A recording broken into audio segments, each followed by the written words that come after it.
Oi pessoal, sejam bem-vindos a mais uma aula. E na aula de hoje a gente começa a trabalhar aqui com a guia Layout, tá? Alguns podem perguntar por que eu não vou trabalhar com a guia Design. Já estou aqui no Microsoft Word. Na guia Design a gente tem aqui ferramentas que vão formatar o texto, mas eu posso programar essa formatação. Geralmente isso aqui eu falo mais no curso avançado. E eu nem uso muito isso aqui não. Eu uso mais a guia página inicial, os grupos de estilo, os botões de estilo aqui, para ser mais sincero, tá? Mas da guia design talvez a gente possa ver ainda esses botões que estão aqui e no final acho que dá para a gente trabalhar com eles. Mas para hoje trabalharemos com alguns botões da guia Layout, pelo menos os botões que a gente vai utilizar no curso de Word básico. Então vamos lá. Primeiro botão da guia Layout é o botão Margens. Para entender melhor eu vou criar um texto falso aqui na tela. Rand padrão. Vou teclar Enter, né? Tem uma função Rand na tela. Notem que nós temos aqui as distâncias de cima, da esquerda, direita e também de baixo dos espaços da folha. Todas as áreas que estão em cinza na régua quer dizer que eu não posso ultrapassar. Isso é configurado pela margem. Olha só, vou clicar em margens. Aqui eu tenho algumas configurações de margem, mas eu vou logo direto na última opção, margens personalizadas. Aqui a gente pode definir, por exemplo, a quantidade de margem que eu vou colocar em qualquer uma das 4 margens da página. Por exemplo, margem superior está 2,5 aqui, vou colocar um exemplo 5, ele vai entender que é 5 centímetros. Vou clicar em OK para vocês perceberem o que eu vou fazer. Nesse momento aqui, olha o que está acontecendo. Olhem a distância do início da folha até o texto. Se eu olhar na régua, tem exatos 5 centímetros que foi que eu coloquei. É claro que isso não é a margem padrão, a gente vai falar isso provavelmente na próxima aula, mas eu já tenho aqui uma ideia que eu posso tanto aumentar quanto diminuir. Às vezes você quer aproveitar melhor a folha, eu vou voltar lá de novo, margens personalizadas, e eu vou colocar 1 centímetro em todas as 4 margens, superior, inferior, esquerda e direita. Temos também a medianiz. O que é medianiz? Medianiz é a famosa, pelo menos na minha época, era a famosa margem de encadernação. Ela era usada quando a gente esquecia de colocar uma margem ou quando precisava encadernar o trabalho e às vezes tinha alguma coisa que a folha ia cortar, né? Que o que furava o papel para encadernar, às vezes ele cortava um pedaço da folha, então do que estava escrito, então eu empurrava esse texto mais para lá. Mas hoje em dia nunca mais precisei usar esse aqui. Vou usar apenas as 4 margens, superior, inferior, esquerda e direita. Eu coloquei 1 centímetro, eu vou clicar em OK e olha o que acontece. Eu estou aproveitando bem mais a folha, né? Claro que eu não precisava, nesse caso aqui, usar essa margem, mas foi apenas um exemplo. Eu vou voltar lá de novo, margens. Eu vou colocar aqui essa margem que ele chama de normal, é a margem padrão dele aqui, tá? Continuando. Temos a orientação. O que é a orientação? Bom, é bem simples. Orientação nada mais é que a direção que eu vou trabalhar na folha. Por padrão, se trabalha com a folha na vertical, né, de cima para baixo, mas se houver necessidade, eu posso trabalhar com ela na horizontal. Isso é feito aqui, ó, orientação, paisagem, tem só 2 opções, né? Retrato e paisagem. Eu vou marcar paisagem e aí eu consigo fazer as coisas no estilo horizontal, se houver necessidade, é claro, né? Fazer uma plaquinha às vezes é útil. Volto lá de novo, vou colocar aqui retrato novamente. Mais um botão aqui para a nossa coleção, o botão tamanho. Bom, o botão tamanho ele vai ser usado quando eu precisar trabalhar com um tamanho específico de folha. O Word ele vem configurado para eu trabalhar com o tamanho A4. O tamanho A4 é essa medida de folha padrão.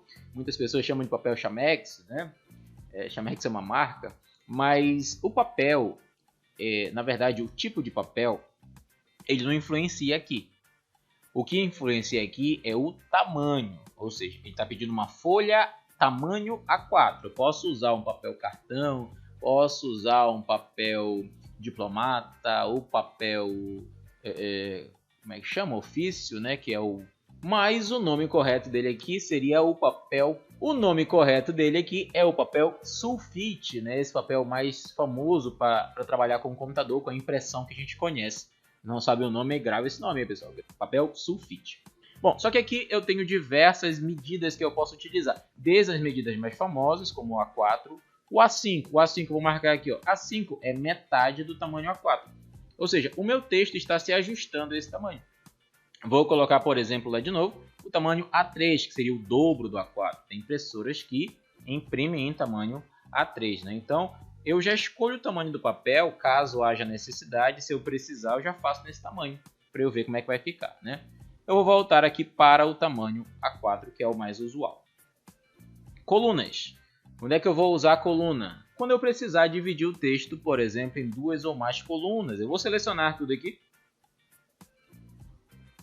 Para ficar bonito, eu vou justificar esse texto primeiro. E eu quero dividir ele em 2 colunas.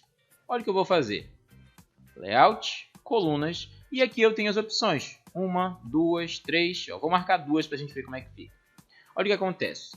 Como essa coluna ela não passava de um lado, ou seja, ela não preenche todo o lado esquerdo, então ela só fica aqui. Se o texto fosse maior, vou aumentar o tamanho da fonte aqui para a gente ver. Se o texto passar de uma coluna, aí agora sim ele dividiu em 2. Foi o que eu coloquei, né? Mas como ele não chegava lá no final, não estava aparecendo. Ó, mas entendam que eu escolhi dividir em 2 colunas. Deixa eu diminuir o tamanho aqui para 11 de novo. Vou voltar lá mais uma vez. Vou colocar 3 colunas para a gente ver. Olha que interessante. Se eu tiver um texto maior, vou usar o atalho Ctrl colchete. Ó, um texto maior, ele dividiu ele em 3 colunas. Muito útil para a gente fazer, por exemplo, aqueles cânticos, né? O pessoal que digita os cânticos para a celebração aí do culto ou da missa. Você pode usar essa ideia aqui. Eu já fiz vários assim. Né? Mas geralmente eu só uso 2 colunas normalmente. Digito todo o texto e no final divido em 2 colunas. Eu vou deixar assim. Vou deixar o tamanho menor para eu mostrar o próximo botão. O botão quebras. Onde é que vai ser usado o botão quebras? Nós vimos aqui na guia inserir. Para quem não viu o botão quebra de página, o card está passando aí em cima. Aqui eu tenho a quebra de página, que eu posso saltar de uma folha para outra. O atalho é o Ctrl Enter, vimos isso. Porém, aqui na guia layout nós temos, além da quebra de página, outros tipos de quebra. Por exemplo, a quebra que eu vou usar agora é a quebra de coluna. Digamos que eu precise que exatamente desse parágrafo aqui que eu cliquei, ele seja jogado para a coluna da direita. Então, olha o que eu vou fazer. Eu cliquei lá no início, vou lá na guia layout, clico no botão quebras e marco a opção coluna. Olha o que acontece. Ele saltou o texto de uma coluna para a outra coluna. Olha que interessante. Eu tenho aqui agora, não precisou ocupar toda a folha, e eu tenho o texto dividido em 2 colunas, né? Vou dar um Ctrl Z. Se eu quisesse isso aqui para uma outra página, quebras e página. Mas como nós temos o botão lá na guia inserir, é a mesma coisa. Poderia usar o atalho Ctrl Enter, que também iria acontecer a mesma coisa, tá bom? Eu vou voltar aqui para uma coluna só, para eu mostrar só mais um botão daqui. Uma coluna. Bom. Vou aumentar o tamanho da fonte só um pouquinho. E eu quero que vocês percebam o seguinte. Notem que algumas partes do texto, algumas linhas para ser mais preciso, tem uma distância maior. Olha só, olha esse exemplo aqui dessa linha em si. Se vocês prestarem bem atenção, as distâncias de uma palavra para outra são maiores do que dessa linha anterior. As palavras são mais próximas um pouquinho. E tem algumas linhas que pode ser que essa diferença seja muito grande, as distâncias sejam muito maiores. Em algumas situações você pode perceber muito bem isso. Mas e se eu não quiser que isso aconteça? Eu quero que quando chegue no final da linha, ele não precise esticar tanto assim. Para isso existe esse botão de hifenização. O que é isso? Eu vou selecionar todo o meu texto aqui, vou usar o atalho Ctrl T. E vou marcar aqui o botão de hifenização. Nenhuma, que é como já está, né? Você está vendo, não tem hifenização. Mas eu vou fazer aqui a hifenização automática. Eu vou clicar em cima dela. E olha o que acontece, pessoal. Justamente naquela terceira linha que eu estava falando para vocês, que eu achei ela muito grande, olha o que o Word fez. Ele não precisou mais esticar as palavras. Chegou aqui, não deu, ele fez um travessão, um tracinho e continuou na próxima linha. Justamente para que o texto ficasse um pouquinho mais ponderado, né? Ficasse mais certinho aqui. Não ficasse tão desbalanceado a distância de uma palavra para outra. Então, onde houve necessidade, ó, aqui também, onde houve essa necessidade, o Word ele adicionou um hífen, justamente para não precisar esticar tanto a palavra, tá bom?